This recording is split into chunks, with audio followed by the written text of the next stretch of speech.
जो गुरु वचन पे डट के कट गए फंद 84 के।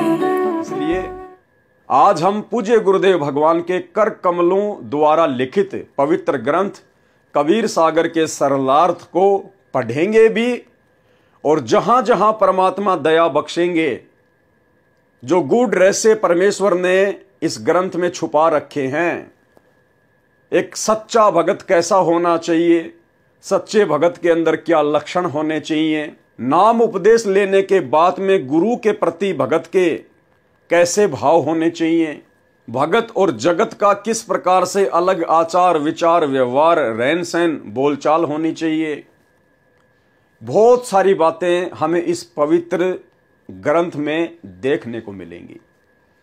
तो भाइयों और बहनों, अविलंब अब हम इस पवित्र ग्रंथ के ऊपर, जो कि सतगुरु रामपाल जी परमेश्वर जी ने अपने कर कमल से लिखा है, अब हम इसका अध्ययन करेंगे। बहुत ही सरल तरीके से सतगुरु रामपाल जी परमेश्वर जी ने इसको अनुवादित किया है, सरलार्थ किया है। हम इसको पढ़ेंगे और जहां जहां आवश्यकता पड़ेगी, जहां जहां परमात्मा दया बख्शेंगे, जितनी बुद्धि इस 2 कोटि के जीव पवन दास को गुरुदेव भगवान ने बख्शी है, उस आधार से हम अपने गुरुदेव भगवान के प्रति विश्वास बढ़ाने वाली बातों पर विशेष तौर पर ध्यान देंगे। तो आप सभी भाई बहनों ने परमेश्वर की जो वाणियां हैं, जो साखियां हैं, जो चौपाइयां हैं, पद्य भाग में जहां जहां भी साखियां लिखी हुई हैं, उनको पढ़ने मात्र से, सुनने मात्र से हम लोग पुण्य के भागी बनते हैं। और जब बात आती है सच्चे सतगुरु के द्वारा लिखा गया ग्रंथ, तो भाइयों और बहनों, हर प्रकार से हमारी 5 उंगलियां घी में ही रहेंगी। तो हम सभी सतगुरु रामपाल जी भगवान से, परमपिता परमेश्वर जी से विनती करेंगे, अर्ज करेंगे कि हे परमपिता परमात्मा, हम 2 कोटि के तुच्छ बुद्धि प्राणी हैं, हमारी बुद्धि बहुत ही संकीर्ण है। हे परमेश्वर, आपका ज्ञान अथाह है, सागर है परमात्मा। हम नीचों पर दया बख्शना परमपिता परमेश्वर, ताकि हम आपके द्वारा अनुवादित और लिखित इस सदग्रंथ को समझ सकें।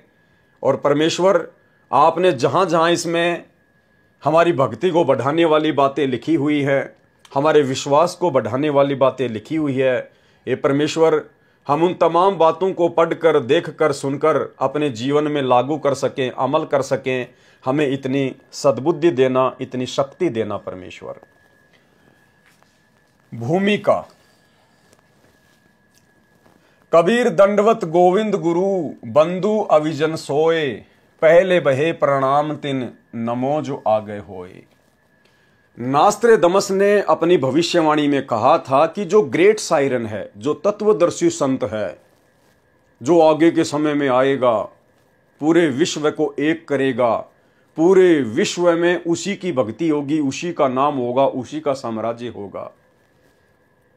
उसने कहा था कि वो गुरु को आधार बनाकर भक्ति करवाएगा, वो गुरु को सर्वोच्च स्थान पर रखेगा, गुरु को ही मुख्य मानकर वो भक्ति करवाएगा। तो यहां गुरुदेव ने लिखा है, कबीर दंडवत गोविंद गुरु बंधु अविजन सोए, पहले बहे प्रणाम तिन नमो जो आ गए होए। गोविंद गुरु, गोविंद गुरु का मतलब क्या बताया? गुरु भगवान। गोविंद यानी भगवान और गुरु यानी गुरु भगवान। कि सबसे पहले मैं अपने गुरु भगवान को दंडवत प्रणाम करता हूं, उसके बाद में जितने भी महापुरुष पहले हुए हैं उन सबको मेरा नमस्कार, मेरा नमन। गोविंद गुरु, ये जो गोविंद गुरु शब्द है भाई और बहनों, इसका मतलब ये ना समझ लेना कि गोविंद का मतलब होता है दाढ़ी मूछ वाले कबीर जी, और गुरु का मतलब होता है गुरु, सतगुरु। नहीं, गोविंद गुरु का मतलब होता है गुरु भगवान। एक छोटा सा सत्संग सतगुरु रामपाल जी परमेश्वर जी के मुख कमल से कि गोविंद गुरु का मतलब क्या होता है, सुनिए। गुरु जी के प्रति गुरु की महिमा आप प्रतिदिन पढ़ते हो नित्य नियम में, लेकिन आप पढ़ते हो उसके ऊपर विवेचन नहीं करते। आप प्रतिदिन क्या सुनते और पढ़ते हो? कबीर दंडवत गोविंद गुरु बंधु अविजन सोए, पहले बहे प्रणाम तेन नमो जो आगे होए। कबीर दंडवत गोविंद गुरु, गोविंद गुरु माने गुरु भगवान को नमस्कार करूं।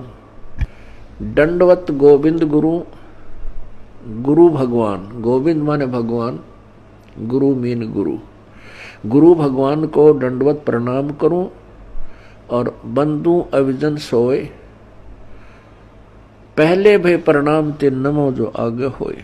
ऐसे महापुरुष गुरुदेव के तुल्य आगे और पीछे जो भी आए हैं उन संतों को नमस्कार है। कबीर दंडवत गोविंद गुरु बंधु अविजन सोए, पहले बहे प्रणाम तिन नमो जो आगे होए। सबसे पहले केवल अपने गुरुदेव भगवान को दंडवत प्रणाम, सबसे पहले उन्हीं के चरण कमल में झुकूं, सबसे पहले उन्हीं को वंदना। उसके बाद में जो भी महापुरुष हैं, जितने भी महापुरुष हैं, सबको केवल आदर सत्कार नमन।